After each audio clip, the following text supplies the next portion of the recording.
सुप्रभात विद्यार्थियों। आज हम अध्ययन करेंगे अलंकार सामान्य परिचय, अर्थ परिभाषा, उसके भेद और कुछ उदाहरण जो आपके तृतीय वर्ष के पाठ्यक्रम में सम्मिलित हैं। हम देखते हैं आगे पीपीटी। अलंकार का अर्थ है शोभा बढ़ाने वाला। कहने का तात्पर्य है जो भूषित करता है, जो आभूषण है वह अलंकार है। जिस प्रकार नारी सौंदर्य आभूषणों से और भी अधिक शोभाकारक होता है, उसी प्रकार साहित्य में, किसी काव्य में, किसी काव्य पंक्ति में, किसी कविता में जब कुछ अलंकारों का चमत्कारिक प्रयोग होता है तब उसका भी रूप निखर उठता है। वह कविता में सुंदरता आती है, वह कविता की शोभा बढ़ाते हैं, वह कविता को आभूषित करते हैं और वह अलंकार कहलाते हैं। परिभाषाएं भी दी गई हैं। अलंकार अलंकरोति इति अलंकारः, अर्थात जो आभूषित करने वाला है या जो शोभा बढ़ाने वाला उपादान है वह अलंकार है। उसी प्रकार संस्कृत के एक विद्वान दंडी ने भी परिभाषा दी इसकी। काव्य शोभाकरान धर्मालंकारान प्रचक्षते। काव्य की शोभा बढ़ाने वाले धर्म ही या तत्व अलंकार है। आधुनिक विद्वानों की देखें तो आचार्य रामचंद्र शुक्ल ने एक इसकी परिभाषा दी है। ये अलंकार क्या है? वर्णन करने की अनेक प्रकार चमत्कार पूर्ण शैलियां। तो मोटे मोटे तौर पर हमने इसका अर्थ और परिभाषा पढ़ा है। इसमें हमें यही समझ आया है कि जब भी किसी काव्य पंक्ति में कोई अलंकार पिरो करके उसकी सुंदरता को कवि बढ़ाता है, उसकी शोभा बढ़ जाती है, तो ये जो अलंकार हैं, अलंकार कथन की वह विशिष्ट प्रणाली है जो कथन को अन्य सामान्य कथन से पृथक कर ऐसी चारुता या सुंदरता या आकर्षण पैदा करती है। वह काव्य की संज्ञा से अभिहित किया जाता है, उसको फिर काव्य कहते हैं और उस काव्य में वह अलंकार कहलाते हैं। काव्य में अलंकारों के वैसे कई भेद होते हैं। मुख्य रूप से जो बड़े विभाजन किए गए हैं वो मुख्य रूप से दो है, और किसी ने उभयालंकार भी माना है, तो तीन मान सकते हैं हम। एक है शब्दालंकार, दूसरा अर्थालंकार और तीसरा उभयालंकार। शब्दालंकार का तात्पर्य है कि जब किसी काव्य पंक्ति के किसी शब्द में अलंकार हो, अर्थालंकार जब अर्थ में अलंकार हो, और उभयालंकार है जब एक साथ दो या अधिक अलंकार हो, जिसमें शब्दालंकार भी हो और अर्थालंकार भी हो सकते हैं। तो यह तीनों अलंकार हैं। शब्दालंकार के कई भेद हैं। उसमें अनुप्रास है, यमक है, श्लेष है, पुनरुक्ति प्रकाश है, विप्सा है और वक्रोक्ति है, इत्यादि अलंकार इसमें आते हैं।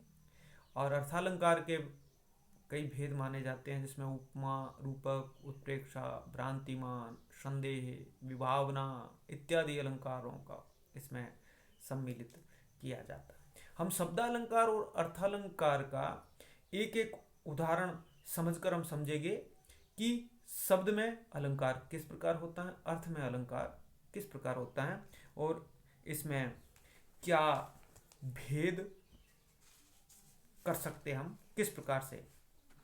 तो हम देखते हैं शब्दालंकार का एक उदाहरण है यमक का। यमक के एक शब्दालंकार है, उसका एक उदाहरण पढ़ते हैं कि कनक कनकते शोगुनी मादकताधिकाय वा खाए बोराय जग वा पाए बोराय। कनक यमक अलंकार की परिभाषा है कि जब समान शब्द दो या दो से अधिक बार आए और उनका अर्थ अलग अलग हो तब यह यमक अलंकार होता है। एक शब्दालंकार बहुत प्रचलित और प्रसिद्ध है अनुप्रास। तरणी तनुजा तटतमाल तरुअर बहु छाए, उसका एक उदाहरण है। ता ता ता ता वर्ण की बहुत बार आवृत्ति हुई है तब वहाँ अनुप्रास अलंकार होता है। तो ये भी शब्दालंकार। तो ये कनक कनक दो बार आया है और दो बार अलग इसका अर्थ है। एक बार कनक शब्द का अर्थ है सोना स्वर्ण, और एक बार कनक शब्द का अर्थ है धतूरा। तो कवि कह रहे हैं, बिहारी का दोहा है कि कनक कनक ते 100 गुनी मादकता दिखाए। उस कनक से इस कनक की 100 गुनी ज्यादा मादकता है। धतूरे से भी ज्यादा सोने की मादकता है। वह खाए बोराए, धतूरा खाकर जग पागल होता है, और वह पाए बोराए, सोना पाकर के जग पागल होता है, यानी वह अहंकारित हो जाता है। उसी प्रकार हम देखते हैं अर्थालंकार की बात करें तो इसमें भी काफ़ी अलंकारों का प्रयोग होता है, काफ़ी अलंकार इसमें सम्मिलित किए जाते हैं। जिस प्रकार हम देखते हैं कि रूपक है, उपमा है, और उत्प्रेक्षा है, विभावना है, और संदेह है, भ्रांतिमान है। तो बहुत सारे अलंकारों का प्रयोग जो है वो इसमें किया जाता है। एक उदाहरण हम रूपक का यहाँ लेते हैं। रूपक अलंकार है जब एक वस्तु पर दूसरी वस्तु का अभेद आरोप किया जाए, उपमेय पर उपमान का अभेद आरोप होता है, वहाँ रूपक अलंकार होता है। यहाँ पर भी उपमेय का उपमान पर अभेद आरोप है। उदित उदयगिरी मंच पर रघुवर बाल पतंग विकसे संत सरोज सब हर्षे लोचन भर। जनक सभा में रखे हुए धनुष का वर्णन है, जिसे तोड़ने के लिए श्री राम पर मंच पर उपस्थित होते हैं। कवि ने उसी दृश्य को यह सांग रूपक अलंकार में प्रयुक्त किया है। रूपक का एक भेद है सांग रूपक। यहाँ पर उदय उपमेय मंच है, तो उपमान उदयाचल पर्वत है, और 4 बार यानी बार बार रूपक अलंकार प्रयुक्त हो रहा है, इसलिए सांग रूपक कहते हैं इसको।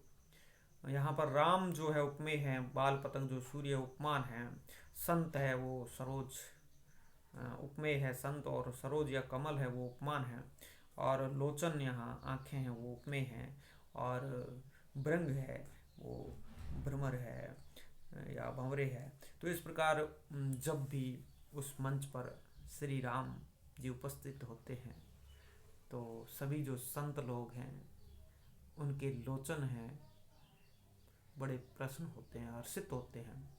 और एक यह भी साथ साथ निकलता है कि जब उदयाचल पर्वत पर सूर्य निकलता है तो कमल खिलते हैं और भृंग प्रसन्न होते हैं।